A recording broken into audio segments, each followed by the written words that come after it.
Besides rigor and realism, another critical element of training is safety. Mr. Pritam Singh asked about public engagement on training safety. I think this is a very valid concern that we also share. The SAF has a very good safety record, but we are not congratulating ourselves. Instead, we will strive to continue to improve. We recognize that for every Singaporean male serving NS, there will be loved ones at home worrying about their safety. To give them peace of mind, family members who visit the Basic Military Training Center, BMTC, are shown how training is conducted and the safety precautions we take. Training safety is also featured in many of our public engagement events, and I noted Mr. Pritam Singh's suggestions for more of them.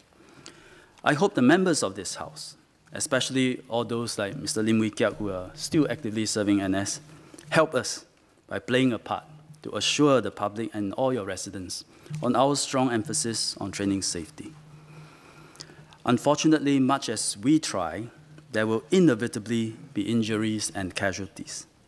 Mr. Faisal Manap asked about our compensation framework and gave several suggestions when that happens. Our compensation framework takes reference from and is more generous than the WICA, Work Injury Compensation Act. Any compensation amounts are generally 2 to 4 times provided under the WICA. MINDEF also pays for all necessary medical expenses incurred at government and restructured hospitals or clinics for the treatment of service-related injury for as long as required. Beyond compensation provisions, our welfare frameworks provide additional support to the servicemen and their families through the SAF Benevolent Fund and the SAF Care Fund. But any form of compensation would never be adequate to make up for any permanent loss of limb or worse, lives.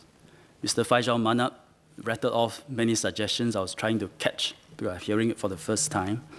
But the impression I get is, I think, don't go down the road where recognition of NS becomes a valuation of the sacrifice. And any compensation counts to the dollar, because it will never be enough. To lose a limb, to lose a loved one, it will never be enough.